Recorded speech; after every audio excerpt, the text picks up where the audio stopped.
Today's video is going to be a sci-fi horror double feature book review featuring Overgrowth by Mira Grant and Cold Eternity by S.A. Barnes. Stick around in the video to find out why one of them was way worse than the other.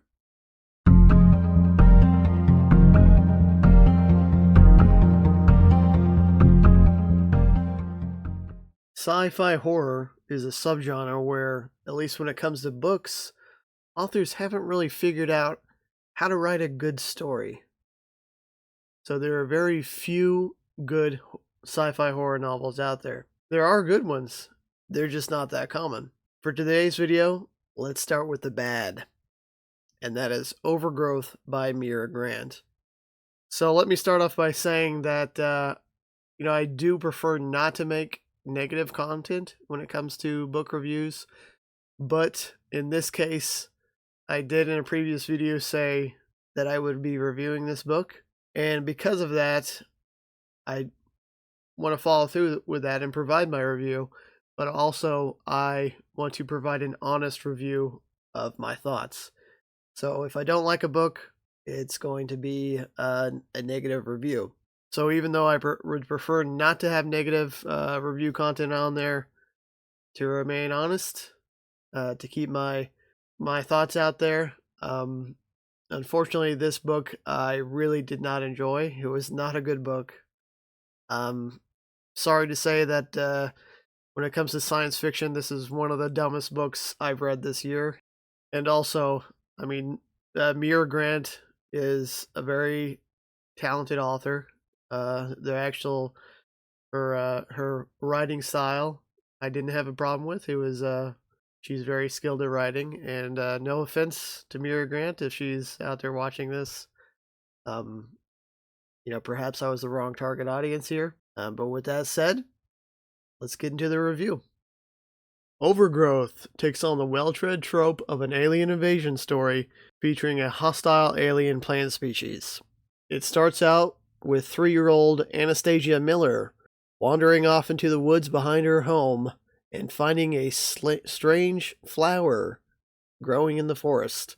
The flower beckons her, and when Anastasia gets close enough, it snatches her and devours her body, leaving a replacement in place of the real Anastasia. This story tells the perspective from an alien plant who has replaced a 3-year-old girl. That is the beginning of the story, the prologue. No spoilers there. So very early on, we get a view of some horror in this one. This novel does have a good start to it. And then from there, we follow 20-something Anastasia Miller, who has lived her life exactly as a human being. To her, she's no different from the other humans around her. To all of the people around her, she is a human being, but she has the strange quirk of telling everyone that she's an alien and an invasion is coming soon. Of course, no one around her believes her because she's obviously not an alien, and there's no alien invasion coming, and that's something a crazy person would say.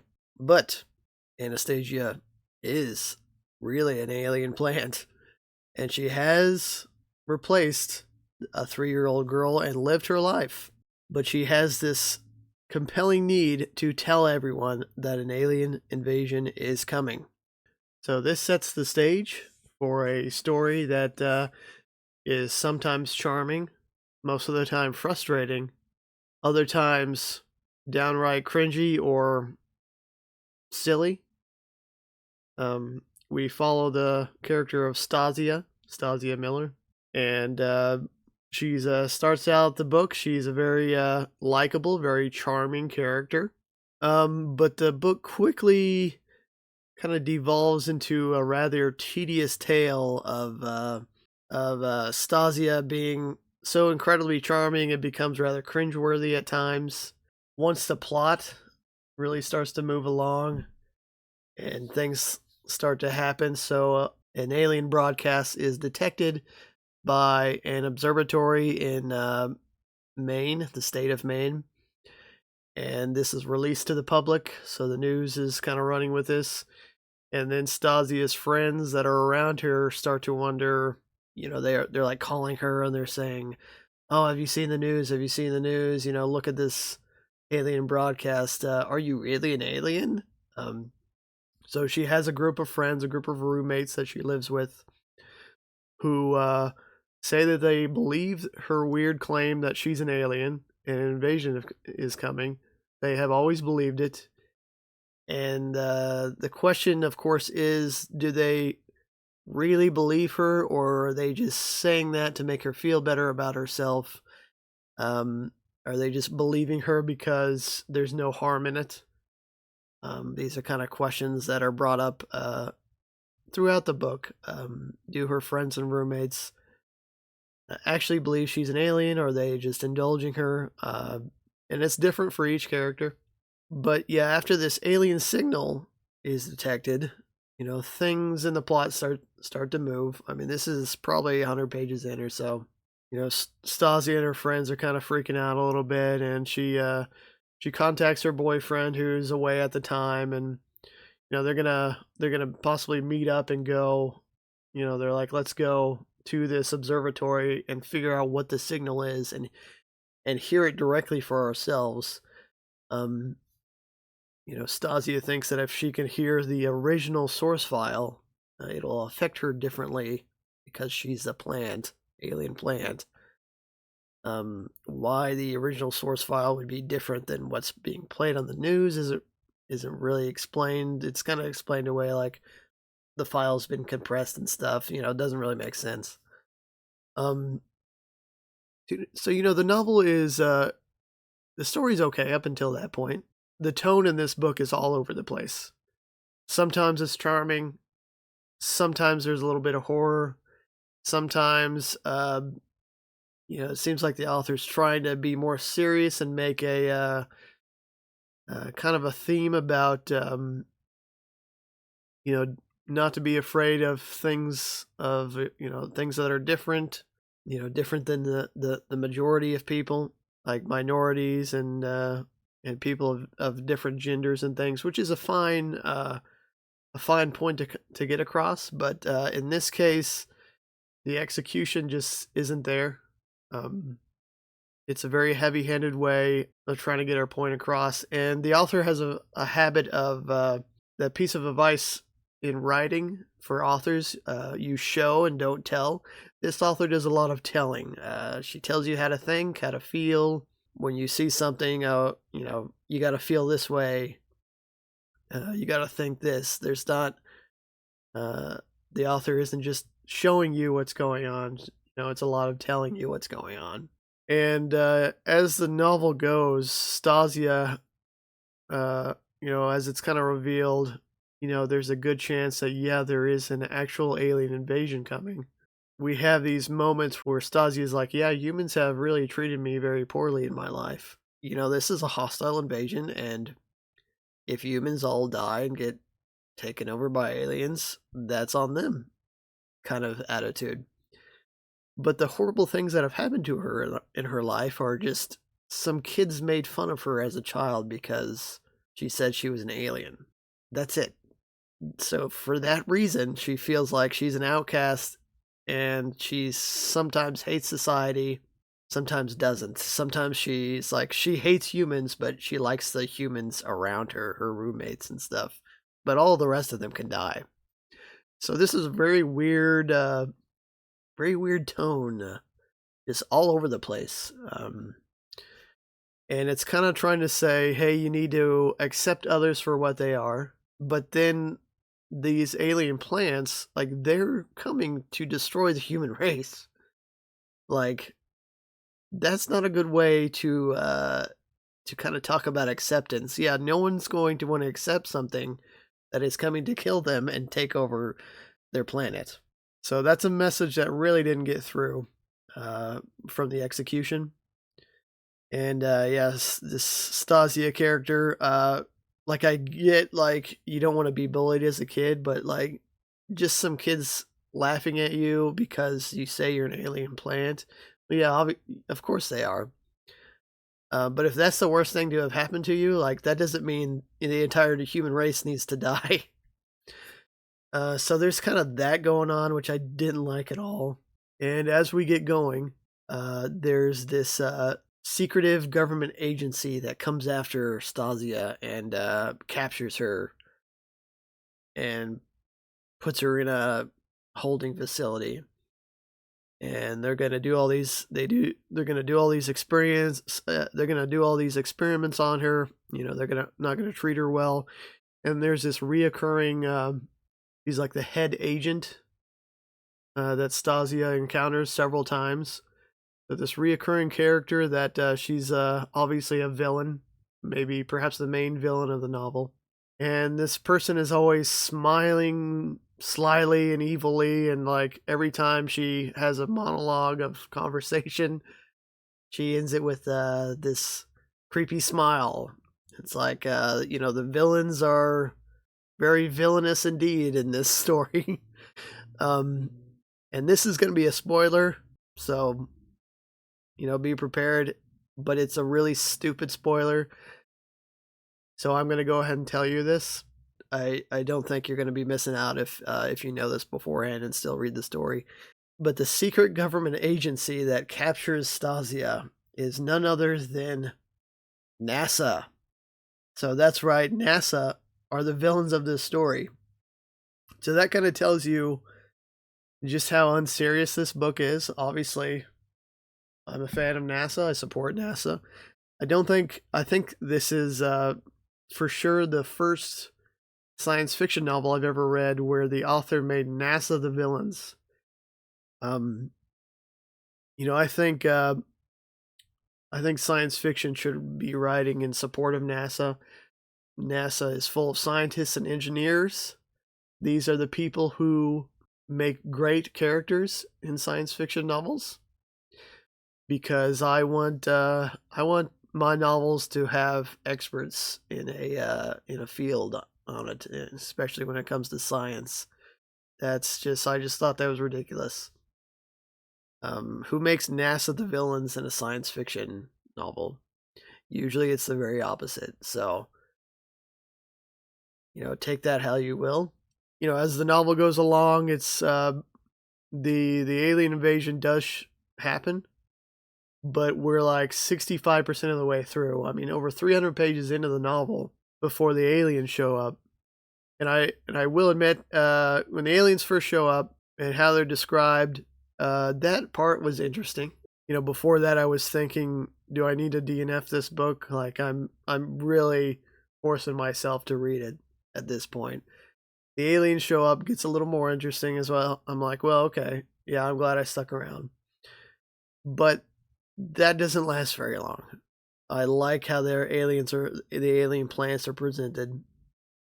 But the very small portion of the book, and afterwards we get back to the silly villainous villains type of stuff, and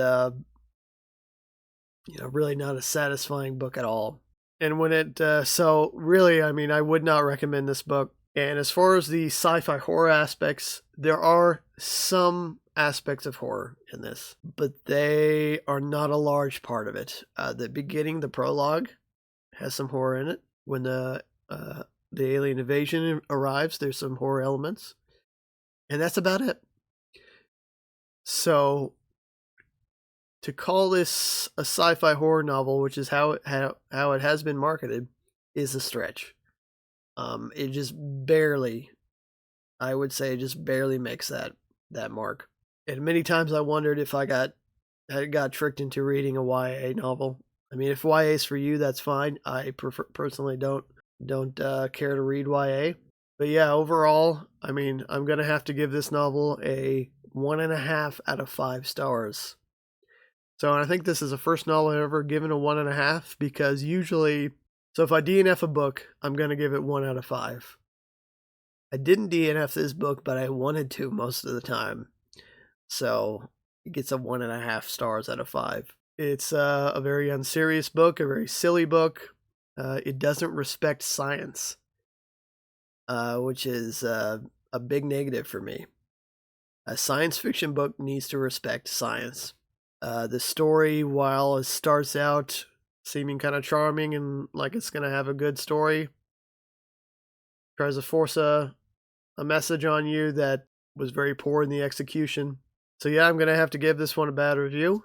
And of course, let me know in the comments if you've read this book. If you disagree with me at all, please let me know if you enjoyed this book. I know Mira Grant has written several other novels. I think this is a pen name for her, so she's written a lot of fantasy novels. She's written some other sci-fi horror. I don't know if I will try her again. Probably I'll at least give her one other shot. But Overgrowth, I did not enjoy.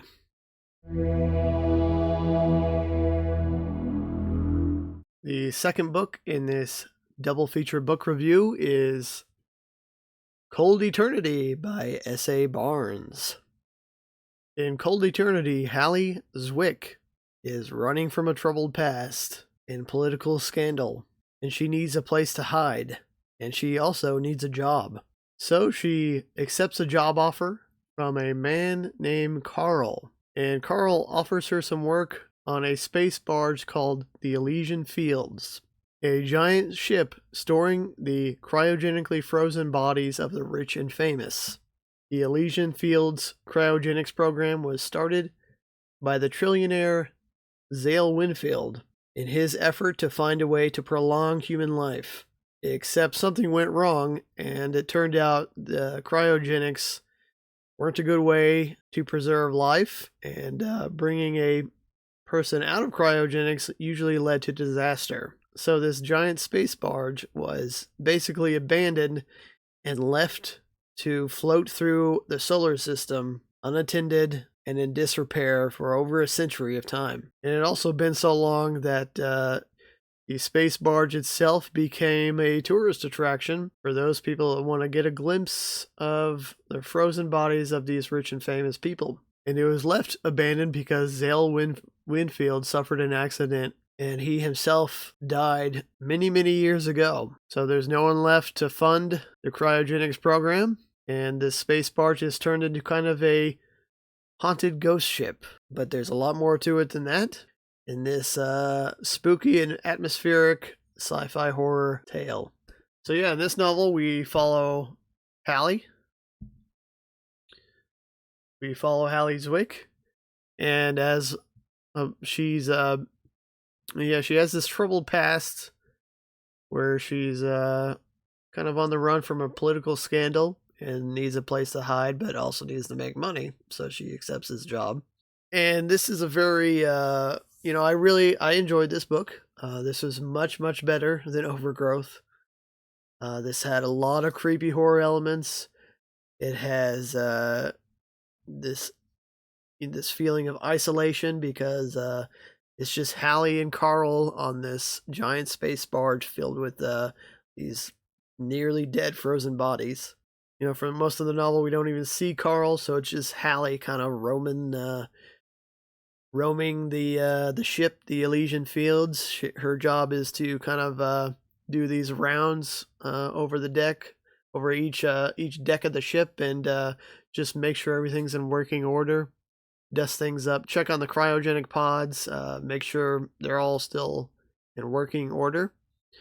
And she also has to press this button every 3 hours that lets the board of this company know that somebody's still there looking after things. This is a pretty creepy novel.